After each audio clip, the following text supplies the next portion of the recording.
outside, a little bit high on the feeling. Can't seem to focus. In the corner of my best friend's sofa, you were getting buzzed on rum and cola. Wasn't brave enough yet just to talk to you. Not a smooth talker under pressure. Sweaty palms ain't making it much better. Something about you feels so special. Pretty all from the minute that I met you.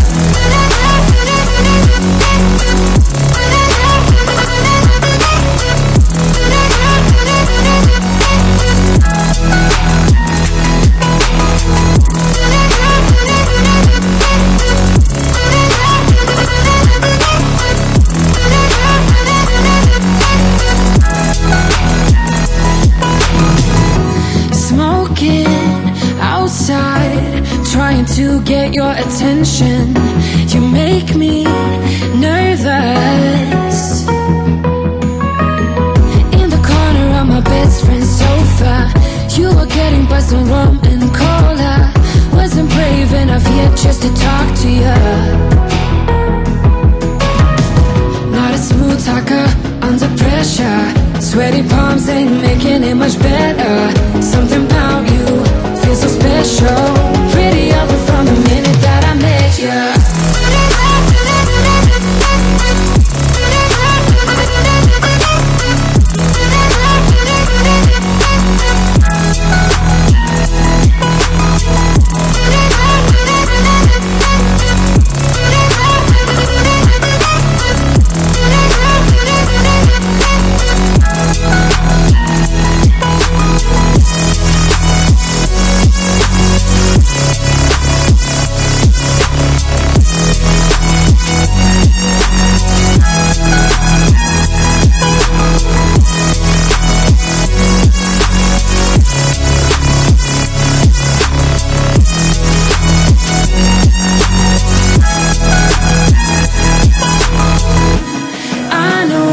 We just met the other night, but I can't get you off my mind. Not a smooth talker under pressure. Sweaty palms ain't making it much better. Something about you feels so special. Pretty ugly from the minute that I met you.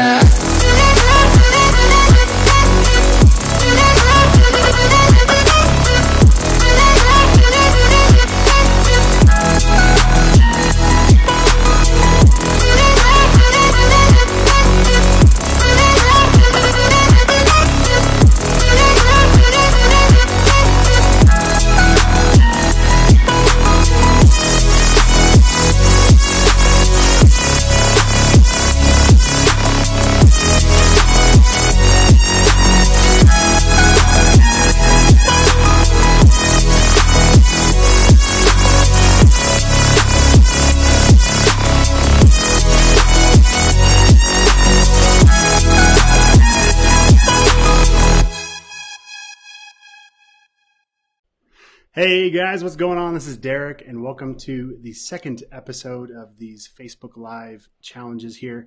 Just a quick recap of what we're going to talk about today, as well as what we did yesterday. So just for those of you who didn't catch this yet, I basically was challenged recently to do a Facebook Live every day for 30 days. So that's what this is about.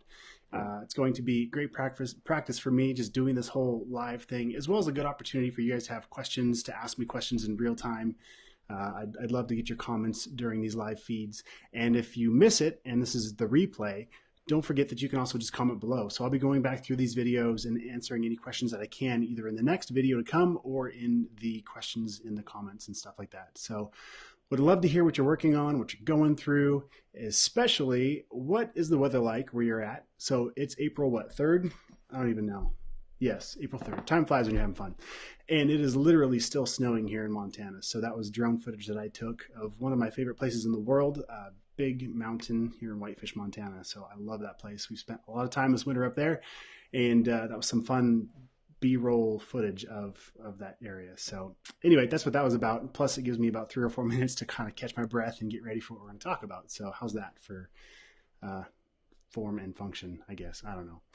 Anyway, so today we're going to talk about some additional resources. So yesterday we talked about how to start a business, and I was kind of vague. I basically said check Google, which I know wasn't the greatest answer. So I've got a few more resources to share with you that I used when I first got started that hopefully you can use as well.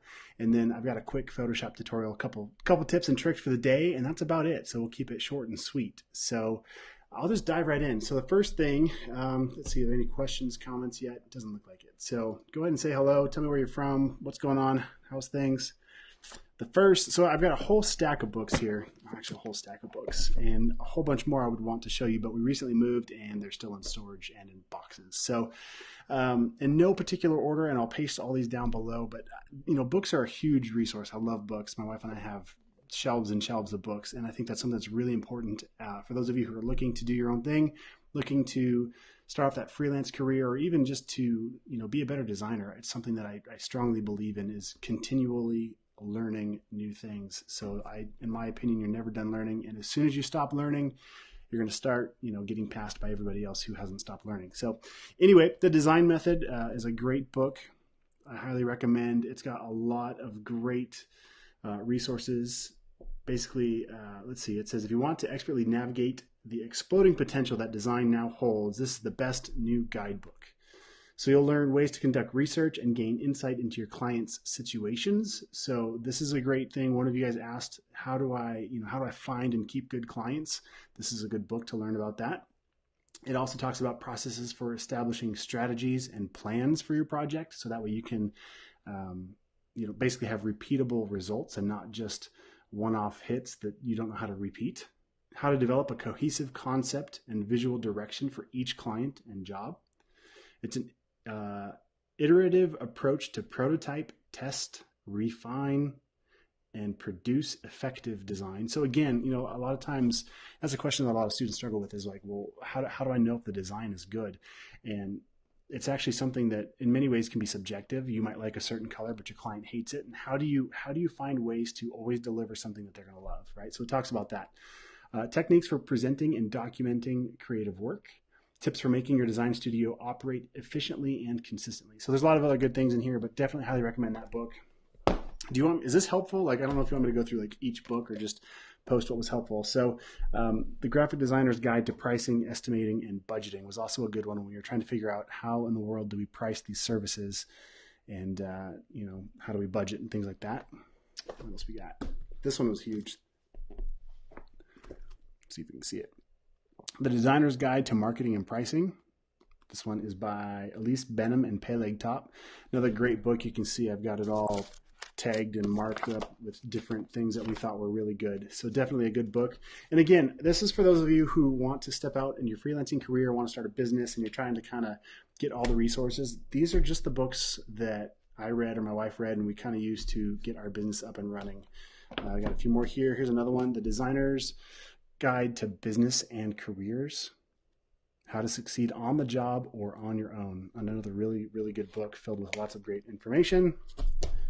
And then, let's see, for those of you who are more maybe interested in photography, this is a great book about how to do basically a photography business. But what I found is, even though they're largely geared towards how to be a successful photographer, there was a lot of really great tips in here that would help anybody in the creative field. So basically everything from sales to marketing and more. And those are going to be things that you're going to need to use no matter what kind of business you're doing. But another really great book. This one is by Laura White. So another awesome resource. What else we got over here? A couple more, just a handful more. Again, I just want to show you guys what I go through and what I study to try to make the most of the business we have. So this book is pretty well dated. I think this one goes back to 2012. There are newer versions, but this is the let's see, the Graphic Artists Guild. Let's see, handbook. What's the title? You don't even know the title, but it's basically the guide to pricing and ethical guidelines, right?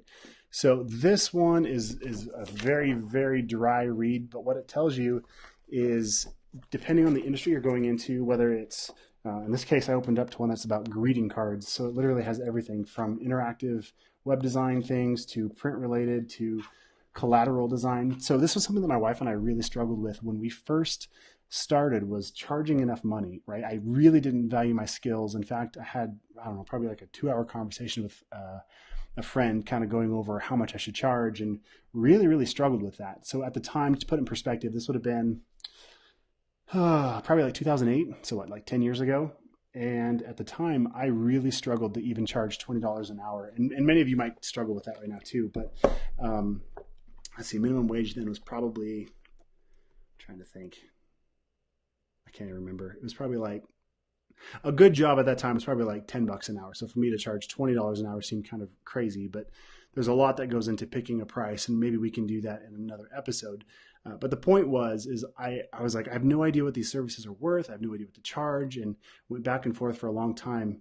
And to put it in perspective now, I charge about $125 an hour for the design services that I do. And it depends on the project. I like to do it based on the project, not per hour. And the reason why is sometimes you win, sometimes you go real fast. And so should you get paid less? The project, what is it worth, right? Or maybe you're having a bad day and maybe you spend 10 hours longer than you should have. Should the client pay more for that? So typically I found that a per project proposal is ideal. So for example, and here's a way that this worked well for me. I had a client who wanted me to do a brochure, and I think we were going to charge them, I feel like it was $750 for this brochure. And so they were happy. They were really happy. They had a budget that was under their budget. It was what I like to call design by committee. There was like 12 or 13 people that had to kind of sign off on this project. So I always make one person the point of contact, so that way I don't get mixed messages. So we were working with that one person. We agreed on the budget, and I did amazing. I crushed it. I hit it out of the park. They were happy. I even gave them a little bit of a discount. And I went back through and calculated my hours, and I made, it was like $150 an hour. I blew through the project really fast. Had I told them from the beginning, hey, this project is going to be $150 an hour, they would have said, no way, we'll find an intern or we'll do it ourselves in Microsoft Word or something, right? So that's where having a fixed rate really helped us all out. They came in under budget. I did really good work. Everybody was happy, right? But knowing your hourly rate really helps you get an estimate for what those projects are worth. So back to this book, the reason why this is super helpful is you can see what the industry standard is, and also gives you an idea based on where you're at geographically, where you're located. So it gives you an idea of if the client is small, medium, or large, and if the project is simple or more complex, what you should be charging. So this was a really, really handy book to have in our library. So a couple more here, and then we'll get to some tutorials and questions if you have any. One of the things, just stay inspired. I like to do a lot of research online now these days, different websites like behance.net. You guys probably know that. I say that all the time. But another one that I don't think I mentioned yet is this Communication Arts magazine. And I don't have a current subscription, so this one's a little bit dated, but there's something nice about just having something tangible in your hand to look at. And they've got a lot of really great really great samples from like the best in the world, everything from photography to advertising to interactive campaigns. So it's really cool to see what the best of the best are doing, what the best in the world are doing. And you can even submit your own work, and they feature students sometimes. So a really great magazine that's helped us kind of stay current and see what the industry is doing. Along that line, there's also this How Design. So another great magazine, not quite as thick, but also has some really great tips and tricks. This one actually happens to be the Design Business Annual. So some titles on this one: 37 Ways to Avoid Getting Fired, 2000. So this one's really old. 2010 Salary Report. What are you worth? So that would be interesting to look at compared to 8 years later. So another really, really great resource. You can find these probably, Communication Arts not so much, but the How magazine you can find in a lot of magazine stands in just about any store. So, and then on the business side of business, things like Success Magazine. So this has nothing to do with art, but very, very helpful for learning how to manage your day-to-day, how to be more productive, how to get your important tasks done, how to have high energy, all that kind of stuff as part of running a business, right? So those have been great resources. And then another one of my new favorite books right now is Aaron Draplin's Pretty Much Everything. So he's a graphic designer based out of Portland, Oregon. He's just crushing it, just killing it. And if you look at how thick this book is, it kind of puts me and anybody I know to shame. He has done so much work. But what I love about this, you can't even see me flipping through it, but what I love about this is that he shares a story of how he kind of got started. And it's just really inspiring to think that that I'm on the right track. And same thing for you. Like, you might be at the very beginning phases of this, but I guess I would say that if I could figure it out, there's no reason why you couldn't figure it out either. So those are some of the resources that we've used that have been really helpful in starting our business and just learning how to do things with excellence, right? How to take on those killer projects and how to find those clients that value your work. And if they don't, how to handle that. So those are all really, really good resources. If you're going to take this serious, let me look at this real quick. So cost wise, okay, this one was, so here's $35, right? What is this one? $20, right? So 20, 40, 35, 75 bucks. Okay, let's just call it about $200 worth of resources. That's, if you're in any college courses, any of you have taken college classes, you can spend that on one textbook. So I think investing in yourself and investing in your continued education is huge. So take the time. If you are interested in doing your own thing, even if you're not, it might be something down the road that'd be a huge value. So definitely take the time to invest in yourself and in those books. And take a look and see, you know, especially if you order these on Amazon, see what other people are buying. If somebody buys one of these books, maybe there's a few others that I don't even know about yet. That'd be a huge resource for you. So that being said, let me just check over here on the comments real quick and see how we're doing.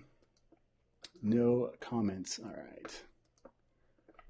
And I can hear my kids just came home. And you know what? That is one reason why I love what I do. I get to work from home, get to see my kids when they come home, get to see them for lunch and things like that. It's a great career, so I would highly recommend it. And I'm excited to continue to share how we do it and how to get you guys up and running and all that kind of stuff. Any other questions, comments, concerns? All right, so I know they're going to come up here and bust down the door pretty soon. So let's jump into the tutorial section real quick of this live, and I will show you. Giveaway time. What's up, Ryan? Giveaway. Ooh, what should we give away? How about the super cool Sharpie marker? No, I'm just kidding. No, that's actually a great idea, Ryan. I will do a giveaway one of these days of something cool. Something really cool. I'm trying to think of anything. I have a lot of cool stuff in here, but nothing I want to give away. All right, next time. So let's do, okay, so this is just a quick couple things that I found in Photoshop that I think might be helpful, especially for some of you who are a little bit fresh with the whole Photoshop world. So let's just jump in here to Photoshop and let me kind of move things around on my screen real quick. All right, so if you go to create a new project in Photoshop, and this has been in there for a little while, but it's something that I think the books, all right, tell you what, Ryan, I will send you my very own Draplin Design Company book. How's that sound? Give me a thumbs up. Does that sound good? Do you want that book? What book do you want? I don't know. I really like this book. Let's see. What's a good book? You got like 10 seconds, man. Which one do you want? Photography Business, Graphic Designer's Guide to Pricing, Estimating, and Budgeting, The Design Method. Let me switch back to my main screen.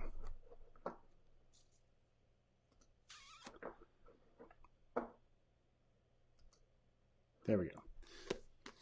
This is a good one. Tell you what, I will surprise you unless you comment by the end of this thing what you want. So there, done. All right, that's what you get for being live and being here. I appreciate it, Ryan. For those of you who are watching this replay, that means watch the next live. I'm going to start giving stuff away if that's what I have to do to get an audience. Your time is good enough. Oh, okay. So I think tomorrow morning, actually, I'm going to try and do a live. I don't know what time. I got to check the schedule, but I've got some students, international students, who are 8 hours ahead of us. And so I want to make sure that they get a chance to jump live. One of them is our TA, Gabriella, if you haven't heard from her yet. She's awesome. We'll probably do a guest interview with her at some point, do a Skype call, but she's way on the other side of the world, so she's sleeping right now. Good morning, Gabriella, when you see this and you wake up. All right, so let's jump back to that tutorial, and let's try this. Boom, there it is. Okay, so I don't know. For those of you who are just getting started and trying to kind of get familiar with Photoshop in general, or even if you're not, I still use this a lot. So when you open up a new document, you've got these tabs across the top, and this is relatively new, the way they've done this interface. So you can start with your photo templates, you can start with your print templates, your art and illustration, and I think, at least for myself, as I go through this, when I start a new document, I usually just jump over here because I've done this so much that I tend to just set the settings however, like if I know I'm going to make something for web and I know it's going to be 1,000 pixels by say 500 pixels, I just jump right in and do it, change the resolution to 72, make sure I'm in RGB, and I create a new document. So I just kind of fly through this. So for the longest time, I was overlooking all of this down here. If you scroll over, like they have a ton of awesome presets and a ton of templates. So the presets up here would be, blank documents for whatever you're doing. And then the templates are just stuff that people have contributed to the Adobe Marketplace. Let me grab a drink real quick. So anyway, just some really, really cool, like even right here. Okay, so you've got these grunge paper textures. So this could be a really great asset if you're making a poster, really anything, honestly, to have some texture behind what you're doing. There's a lot of awesome stuff. So that one is under, if you go to art and illustration, scroll down, that's where I'm at for these grunge paper textures. And then also, let's see, the one that I was going to show you, well, there's some awesome, check them all out. There's some really great stuff in each one of these categories. And I think it's a huge help to see how other people do their files, how they set things up, how they structure them, and then as well as just using them for your own work. So a helpful one, I'm going to jump over here to web. If you're building a website, comp or whatever, there's a lot of cool ones in here. One of the first rows up here, you can do a new cover photo for your Facebook profile. So if I click on this guy, it'll download it, and then I can click open.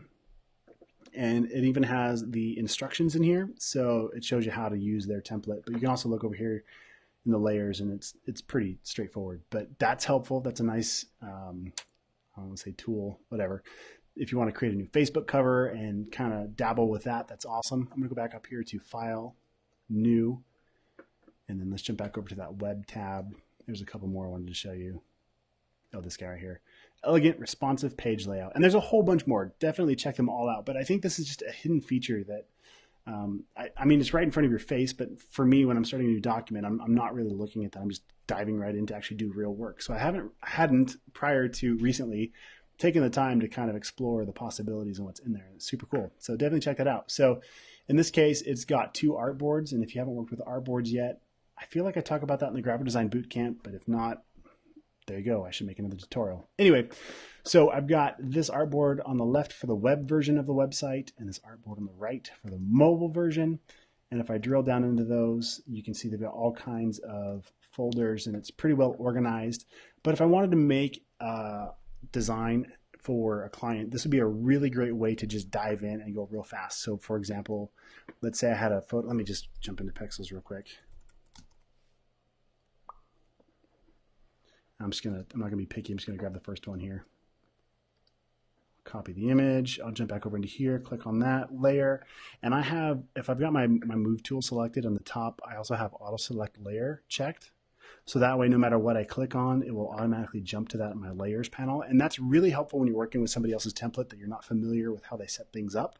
Because now I can just click wherever I want to go and it'll just take me right to that spot. So I can see right here on the side, it says your image here. And I copied that image, so now I should be able to just hit Command V to paste it right in. And it pasted it right in, and it's got this little arrow, meaning it's using the layer below as a mask. And if it doesn't, all I gotta do is hit the Alt key, and if I hold right between the 2 layers, I can click and it'll undo that mask. Or click again, and now it'll mask from the shape below. Does that make sense? Anyway, I'm just gonna keep going here. So I could move that image around, do whatever I wanted to, and then you can see how you could pretty quickly mock up your own stuff, add your own text. Maybe click in here and change the color to match. Let's match from this blue up here. Let me get the eyedropper tool. I'll click up here to kind of sample that in my color palette. Hit the letter V to get my move tool and click back down here on the shape. And then there's a few ways we can apply this color depending on what it is. In this case, it's a smart object. So I'm just going to click on this effects. Man, I wish I could zoom in. Anyway, down here on the bottom right, this tiny little effects add layer style button. And I'm going to add a color overlay. And then I'm going to double click on the color here. Actually, single click, doesn't matter. And now I should be able to, actually, you know what I'm going to have to do? Sorry, my screen recording stuff's messing me up here. So I can hover off the screen and you can see I've got the eyedropper tool now. I can just click where I sampled that foreground color earlier to grab that same color, or I could just scroll up on my artwork and select something different. But the point is to make the branding consistent on the top and the bottom. So anyway, if I was going to use this as a starting point for a template, I would just kind of work through top to bottom and start stylizing, whether it's the fonts or the images. And then all of a sudden, you've got a pretty decent web comp that, took you almost no time to make. So great resource. Hope you guys like that. I had another resource I was going to show you, but I think I'm going to save that for tomorrow. So that being said, today was pretty short and sweet. So be sure to comment below with your questions for tomorrow. I'm going to be doing this every single day. I'm going to bounce around the times a little bit based on the feedback from you students as far as what made the most sense, as well as my family's calendar. So it's going to be a little bit different. I'll try and give you plenty of heads up with what's going on. All right. So my streaming stopped because my internet wasn't fast enough, and I have no idea what it's going to do as far as splicing the old one with the new one. So that being said, that's pretty much it for today. Don't forget to subscribe. I've got that brand new YouTube channel where I'm going to be posting these as well as some other tips and tricks. So check that out. Link below to that YouTube channel. I'd love to get your feedback there as well. Also, you can follow me on Instagram at dmitchelldesign. And then that's about it. So hope you guys have a good night. Enjoy your family. Do lots of fun, cool stuff. And I will catch you tomorrow. All right. Thanks, guys. Later.